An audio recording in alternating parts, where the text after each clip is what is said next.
So, once again, nandito na naman tayo at magbubukas tayo ng dalawang packs na may tag-isang card sa loob. And also, it includes stickers nakalagay dyan.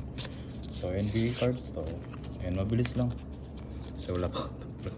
No sleep.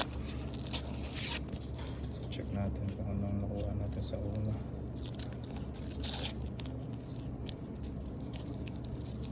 Stickers.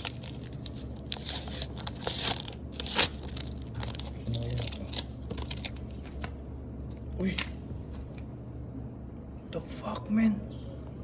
Idol ko to, si Dalton Connect.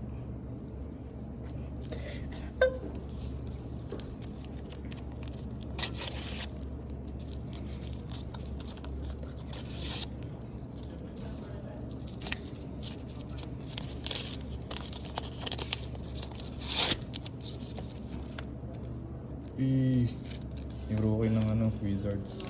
So yun lang, and ito yung mga stickers.